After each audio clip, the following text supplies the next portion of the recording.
Bonjour chers amis, bonjour chers frères et sœurs, je suis heureux de vous retrouver sur le plateau de l'émission Parole de vie de Lumière du Monde Télévision.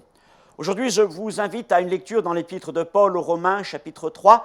Nous lirons du verset 23 jusqu'au verset 26. « Car tous ont péché et sont privés de la gloire de Dieu, et ils sont gratuitement justifiés par sa grâce, par le moyen de la rédemption qui est en Jésus-Christ. C'est lui que Dieu a destiné par son sang à être pour ceux qui croiraient victime propitiatoire, afin de montrer sa justice, parce qu'il avait laissé impunis les péchés commis auparavant, au temps de sa patience, afin, dis-je, de montrer sa justice dans le temps présent, de manière à être juste, tout en justifiant celui qui a la foi en Jésus. » Le titre de l'enseignement d'aujourd'hui sont les trois dimensions de la mort de Jésus à la croix. Les trois dimensions de la mort de Jésus. La mort de Jésus à la croix est riche de nombreux sens concernant le plan du salut que Dieu a préparé pour l'humanité. À travers trois mots-clés que nous trouvons dans ce passage, Paul met en avant trois dimensions fondamentales du salut. Il y a tout d'abord la justification, verset 24, la rédemption, encore au verset 24, et la propitiation, verset 25. Ces mots sont un peu techniques, un mot particulier, c'est certain, et nous prendrons le temps, donc, dans ce moment d'échange, de creuser ces choses afin d'en saisir toute la bénédiction pour nos vies. Chacun de ces trois mots, justification, rédemption, propitiation, nous conduit dans une sphère particulière. La justification nous introduit dans une cour de justice, et on parlera alors de la sphère juridique du salut. La rédemption nous amène sur le marché public, et nous parlerons alors de la sphère transactionnelle ou commerciale. La propitiation, elle nous conduit dans le temple, dans le lieu très saint, et nous parlerons de la sphère sacerdotale du salut. Chacune de ces trois dimensions répond à une grave défaillance de notre vie. La justification vient pour répondre à notre péché. La rédemption, à ce qu'on appelle notre aliénation, c'est-à-dire que l'homme, par son péché, est devenu captif et dominé par Satan.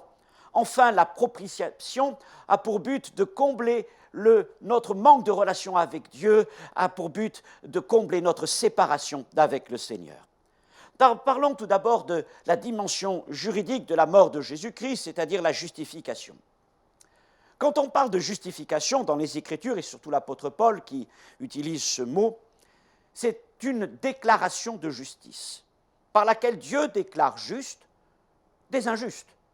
Il ne déclare pas juste des saints, des justes, mais des injustes, et Dieu sait parfaitement ce qu'il fait en déclarant juste des injustes. L'homme n'a pas la possibilité de pouvoir plaider sa propre cause devant Dieu. Il n'a pas la possibilité de se justifier. Nous n'avons rien dans notre vie, soit dans nos actions, soit dans nos comportements, soit dans nos paroles, soit dans nos pensées, qui nous permettent de trouver par nous-mêmes grâce auprès du Seigneur. Dieu est juge, et il a cette possibilité de déclarer juste celui qui est selon son cœur. Et c'est ainsi que cette déclaration de justice ne vient pas de nos œuvres, mais de Dieu qui en a le pouvoir.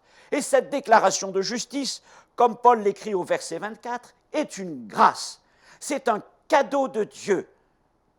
Merci Seigneur de nous l'avoir accordé.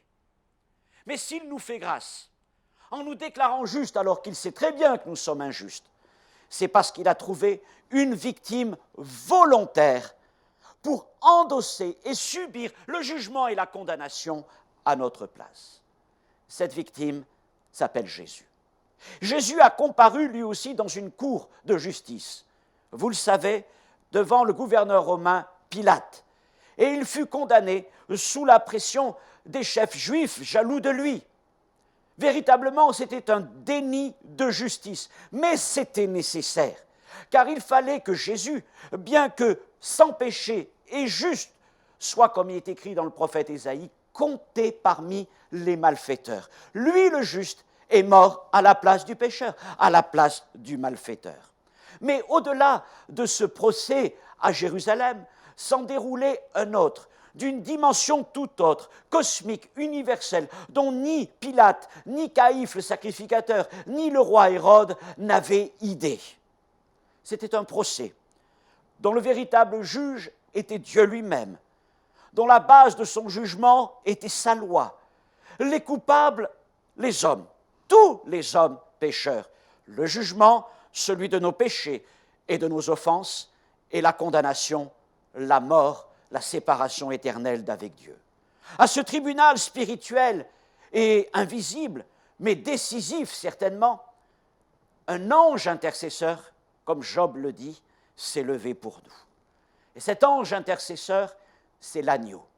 L'agneau qui n'a jamais commis aucun de péché. Mais il a plu d'ailleurs à Dieu que Pilate l'annonce publiquement, « Je ne trouve point de crime en lui ».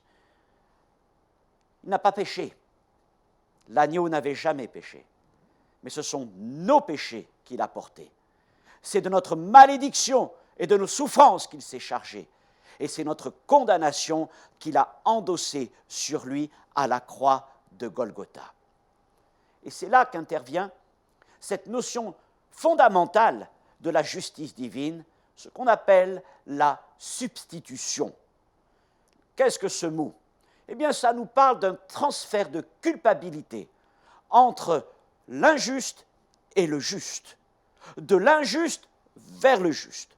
Et ce transfert était déjà présent dans l'Ancienne Alliance lorsque un homme d'Israël, après avoir péché, amenait auprès des sacrificateurs un agneau expiatoire pour son péché.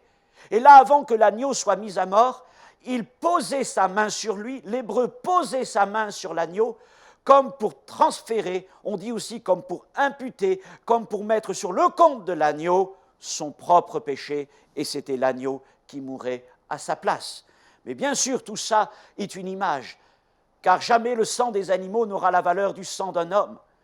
Et le Seigneur avait déjà préparé de toute éternité celui qui est l'agneau qui ôte les péchés du monde, qui expie les péchés du monde, c'est Jésus-Christ. Jésus est mort à la place du coupable. D'ailleurs, pensez à la croix. Jésus n'est-il pas mort à la place d'un meurtrier, d'un homme violent qui s'appelait Barabbas ? La croix avait été dressée pour cet homme, mais au jour du jugement, comme pour témoigner de l'œuvre du Seigneur envers tous les hommes, Jésus a pris la place de Barabbas, mais bien plus que Barabbas. Nous considérons que c'est notre place, c'est ma place, c'est votre place que Jésus a pris à la croix. Car il y avait bien, spirituellement parlant, une croix dressée pour chacun d'entre nous. Regardons encore de plus près la mort du Seigneur à la croix. Il a donc porté nos péchés, endossé notre malédiction, supporté notre condamnation, tout ceci dans la souffrance. Jésus a souffert. C'est ce qu'on appelle encore la passion de Jésus. Et la souffrance de Jésus n'est pas simplement une vue de l'esprit. Le Seigneur a subi une peine terrible, même si dans sa sobriété, les évangiles le décrivent d'une manière très discrète. Ils disent simplement « il fut crucifié ». La mort de la croix était la condamnation la plus infamante et la plus douloureuse que les Romains réservaient aux traîtres, aux esclaves, à ceux que cette société haïssait le plus. Et la mort de la croix était destinée à faire souffrir au maximum les suppliciés qui y étaient condamnés. À la croix, Jésus a souffert. Et il a souffert pour expier nos péchés. Il a expié nos péchés en vue de leur purification et de notre pardon. Jésus a supporté le châtiment qui devait tomber sur nos épaules. C'est lui qui a porté tout cela. Et si Dieu a voulu la mort du juste à la place des injustes, il ne pouvait pour autant laisser sa justice devenir injustice en oubliant le juste. Mais 3 jours après, il a plu à Dieu de visiter le séjour des morts par la puissance de son esprit et d'en relever Jésus. Et Jésus est vivant. Et Jésus est ressuscité. Et Jésus est glorifié. C'est son triomphe. Il est assis à la droite de Dieu le Père. Et par cette résurrection, et par son ascension, et sa glorification, Dieu le Père démontre qu'il a accepté et reconnu comme parfaite et suffisante l'œuvre de Jésus-Christ à la croix. Quel merveilleux résultat! L'agneau est victorieux, l'agneau est glorieux, l'agneau a triomphé, il est à la droite du Père en vainqueur pour l'éternité. Et ainsi la justice de Dieu est pleinement accomplie. En Jésus, mourant à la croix, le péché, la mort et Satan lui-même ont été jugés. Dieu nous fait grâce en manifestant cette justice à tous les hommes. La croix est un lieu de justice, de l'exécution de la justice divine. Cette justice est tombée sur Jésus, mais elle n'est pas simplement une justice réservée pour un homme, elle est accessible à tous ceux qui sont prêts à recevoir cette grâce par le moyen de la foi. Car l'apôtre Paul insiste bien à la fin du verset 26 en disant que c'est par la foi en Jésus que nous sommes déclarés justes. N'essayons pas de prouver à Dieu que nous serions meilleurs que les autres. N'essayons pas de démontrer à Dieu notre valeur spirituelle par des œuvres de charité en pensant que cela nous permettra d'acquérir notre salut. Car il n'y a rien dans ce monde qui puisse s'égaler la mort de Jésus à la croix. À la croix, eh bien, non seulement nous avons trouvé un avocat pour plaider en notre faveur, mais nous avons aussi trouvé une victime sanglante versant son sang pour notre salut. C'est par la foi que nous sommes justifiés, et Paul dira encore dans Acte 13, « Quiconque croit est justifié par Jésus, c'est par la foi. » Et alors Dieu déclare l'injuste qui croit dans sa justice.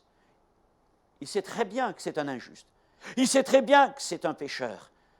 Mais lorsqu'il voit un d'entre les hommes, quel que soit son péché, son passé, placer sa foi en Jésus et exprimer un désir profond de changement dans sa vie qui s'appelle la repentance, eh bien Dieu l'acquitte.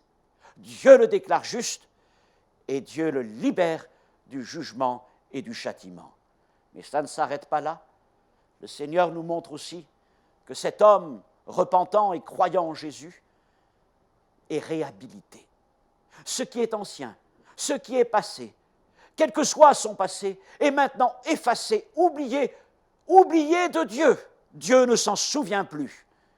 Mais maintenant, il a devant lui une nouvelle créature. Nous sommes ces nouvelles créatures pour entrer dans une nouvelle vie agréable à Dieu, marchant par la foi dans cette justice qui nous est donnée en Jésus-Christ. Je voudrais maintenant vous amener un peu plus loin et vous conduire dans cette seconde dimension de la mort de Jésus, qu'on appelle la dimension transactionnelle ou encore la rédemption, ce qui est le mot biblique. La Bible affirme que tous les hommes sont esclaves du péché. Nous sommes une race esclave du péché. 2 Pierre chapitre 2 verset 19, « Ils, les hommes, sont eux-mêmes esclaves de la corruption, car chacun est esclave de ce qui a triomphé de lui. » Le péché se manifeste sous différentes formes, mais quel que soit notre péché, eh bien à cause de lui, nous sommes devenus esclaves du péché et esclaves de Satan. Dans le monde antique, grec et romain, il y avait partout des marchés publics, comme on peut encore en trouver. Et puis, il y avait aussi, dans ce marché, ce stand, cet étal bien particulier qui heureusement a disparu aujourd'hui, qui était le stand des esclaves. Et là, des hommes, des femmes, vieillards, enfants étaient vendus. Un prix était fixé, c'était le prix d'achat.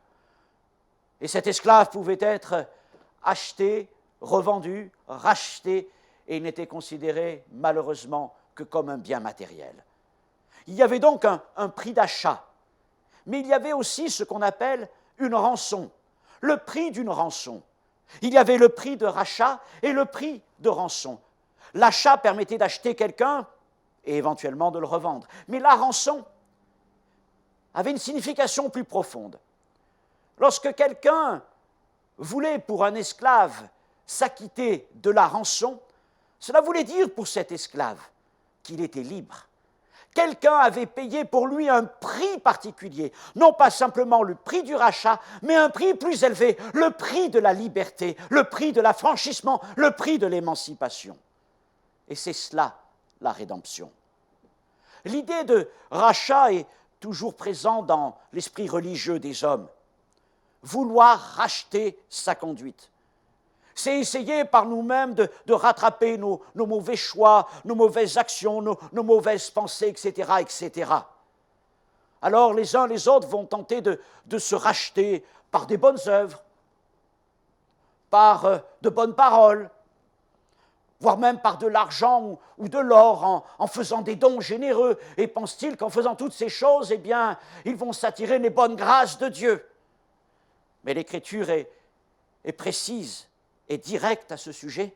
Il est écrit dans le livre des Psaumes, au chapitre 49, versets 8 et 9, Psaume 49, « Ils ne peuvent se racheter l'un l'autre, ni donner à Dieu le prix du rachat. Le rachat de leur âme est cher et n'aura jamais lieu. Nous ne pouvons nous racheter nous-mêmes. Le prix est trop élevé. » Pourtant, l'approche de la rédemption, l'approche du salut par le rachat de nos vies est présente partout dans le Nouveau Testament, tant dans l'enseignement des Épîtres que dans les paroles mêmes de Jésus. Cela veut dire donc que Dieu aurait finalement trouvé une rançon pour le prix du rachat de nos âmes. Les hommes ne pouvaient pas s'acquitter, quels que soient leurs efforts et quelle que soit leur richesse, de ce rachat, de ce prix de rachat, mais Dieu a trouvé une rançon. Et cette rançon, c'est Jésus lui-même. Voici la parole du Seigneur dans Matthieu chapitre 20, verset 28. Jésus a dit, c'est ainsi que le Fils de l'homme est venu non pour être servi, mais pour servir et donner sa vie comme la rançon de plusieurs. Jésus est notre rançon. Jésus est ta rançon. Il est la seule rançon que Dieu donne à l'humanité pour le rachat de nos âmes. Et la vie de Jésus a tellement de valeur aux yeux de son Père qu'elle ne peut se limiter à simplement racheter un homme. Mais la valeur de la vie de Jésus est tellement grande, le prix qu'il a payé est tellement grand qu'il peut racheter toute l'humanité.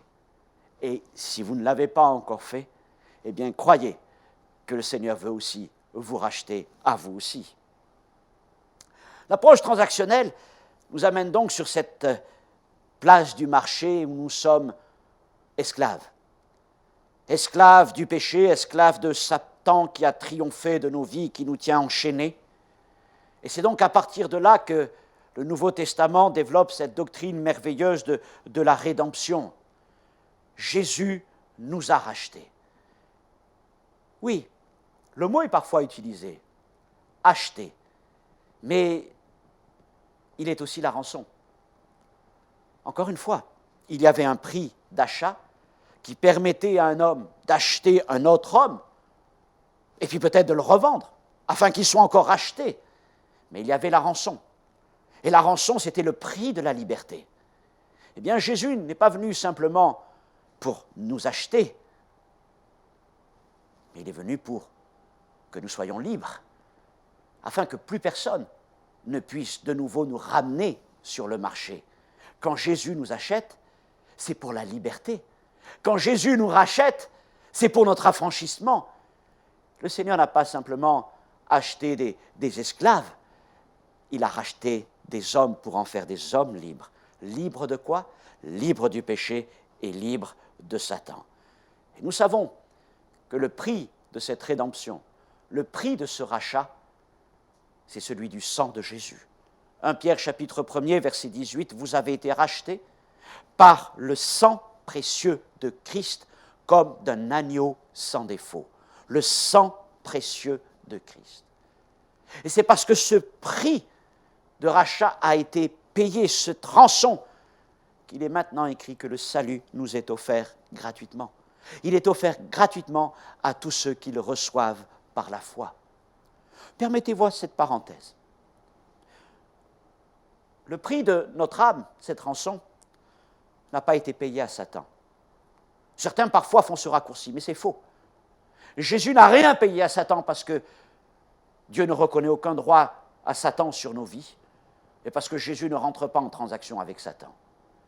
Mais si Jésus devait verser son sang, c'est devant Dieu qu'il l'a fait. C'est sur l'autel de Dieu qu'il a été répandu. Et c'est Dieu qui a accepté ce sang comme la rançon libératrice de nos vies. Ainsi, Jésus n'a rien payé à Satan. Je voudrais maintenant vous emmener dans la dernière dimension que j'ai mentionnée tout au début, celle qu'on appelle la dimension sacerdotale de la mort de Jésus et qui nous amène là dans le temple. La présentation sacerdotale de la mort de Jésus est certainement la plus fréquente dans les Écritures. Dans Ésaïe 53, Jésus est présenté comme le sacrifice parfait, l'agneau parfait. Il est l'agneau docile qu'on mène à la boucherie, verset 7, et qui fait l'offrande de sa vie par un sacrifice de culpabilité, verset 10, ça c'est dans Ésaïe 53. Et Jean-Baptiste, lorsqu'il voit venir Jésus à lui, va avoir cette déclaration, voici l'agneau de Dieu qui ôte les péchés du monde, l'agneau de Dieu, la victime sacrificielle. Et il était question ici, dans cette dimension sacerdotale, de l'œuvre accomplie par Jésus pour rétablir notre relation avec Dieu qui a été brisée par le péché. Paul écrit au verset 23, « Car tous ont péché et sont privés de la gloire de Dieu. » Encore une fois, l'événement central de cette approche est la croix et le sang de Jésus versé pour nous.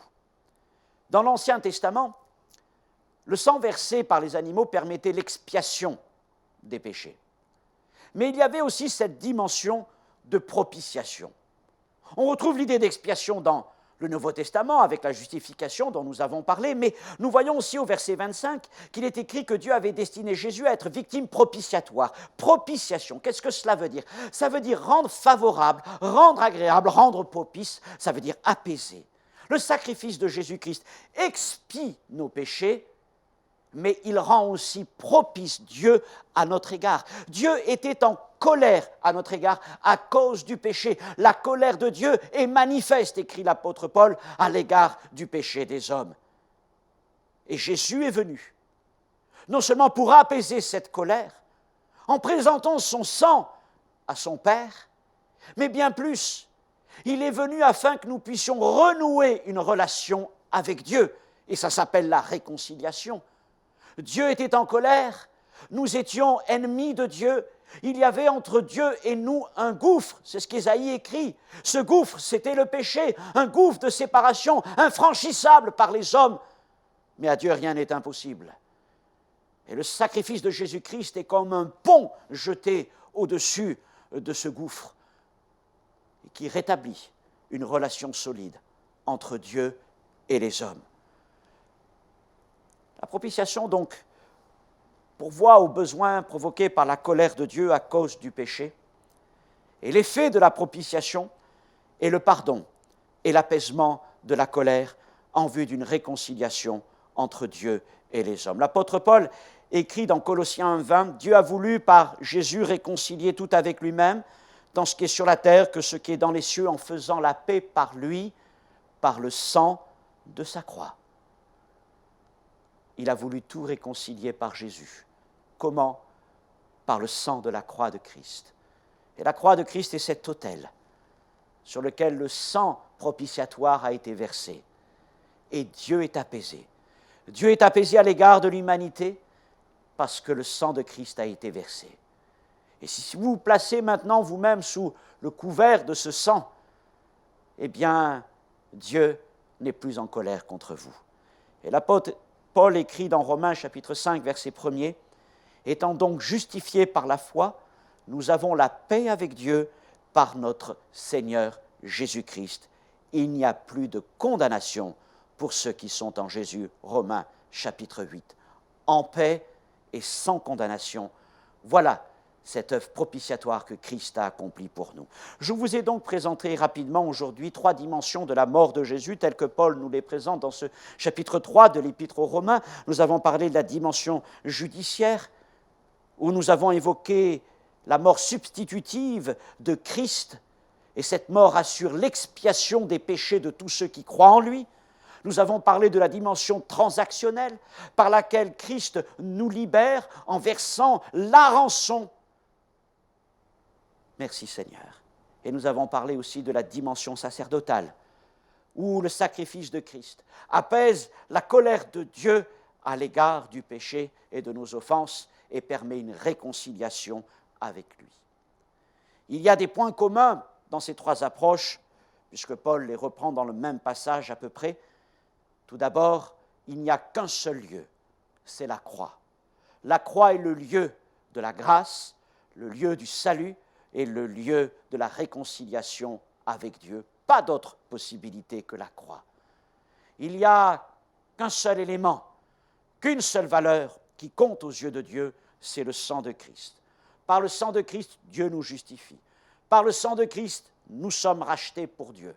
Par le sang de Christ, la colère de Dieu à l'égard de nos vies du péché et de nos péchés est apaisée. Enfin, pour finir, un mot sur les conséquences de la mort de Christ à la croix. Cette mort permet, premièrement, un rétablissement de notre position devant Dieu. Il n'y a plus de condamnation. Elle permet ensuite un rétablissement de notre dignité devant le Seigneur. Nous étions esclaves, maintenant nous sommes devenus des hommes et des femmes libres en Jésus-Christ. Et elle permet aussi un rétablissement de notre relation avec Dieu. Autrefois, nous étions loin, séparés du Seigneur, mais maintenant, par le sang de Christ, nous avons la liberté de nous approcher de lui. Que le Seigneur nous encourage et nous permette de saisir toute la grandeur et la majesté du plan du salut de Dieu pour nos vies, accompli par Jésus à la croix de Golgotha. Prions. Notre Dieu, notre Père, merci pour Jésus.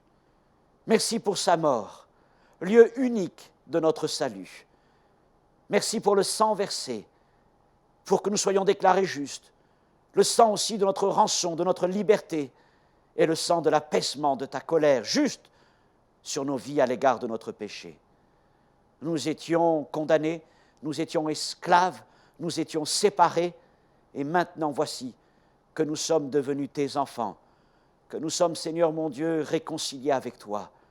Et il n'y a pour nous d'autres Seigneurs, d'autres Sauveurs que Jésus-Christ, et nous t'en remercions pour cela. Amen. Que Dieu vous bénisse, à une prochaine fois, Dieu vous.